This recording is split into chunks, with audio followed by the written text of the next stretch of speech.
ఒక చిన్న గ్రామంలో రవి అనే తెలివైన బాలుడుండేవాడు. అతను ప్రతిరోజూ స్కూల్కి వెళ్ళి ఎంతో ఆనందంగా ఇంటికి వచ్చేవాడు. అతనికి చిత్రాలు గీయటం చాలా ఇష్టం. ఒకరోజు స్కూల్ నుండి ఇంటికి వస్తూ రవికి రోడ్డుపై మెరిసే బంగారు పెన్సిల్ కనిపించింది. అది చాలా ఆశ్చర్యంగా మెరుస్తూ ఉండటంతో రవి దాన్ని ఇంటికి తీసుకెళ్లాడు. ఇంటికి వెళ్లి రవి ఆ పెన్సిల్తో ఒక మామిడిపండు చిత్రం గీశాడు.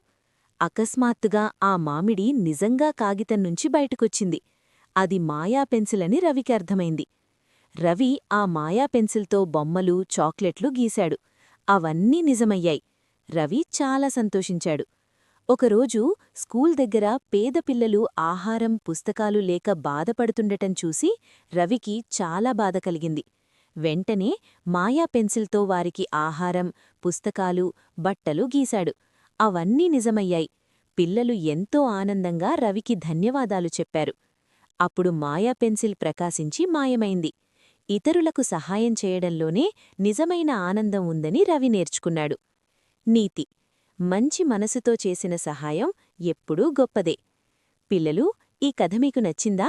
ఇంకా ఇలాంటి సరదా కథలు చూడాలంటే మా ఛానల్ను వెంటనే సబ్స్క్రైబ్ చేయండి. కొత్త కొత్త కథలు మిస్ కాకుండా బెల్ ఐకాన్ నొక్కడం మర్చిపోవద్దు. మళ్ళీ మరో మంచి కథతో త్వరలో కలుద్దాం. Bye bye.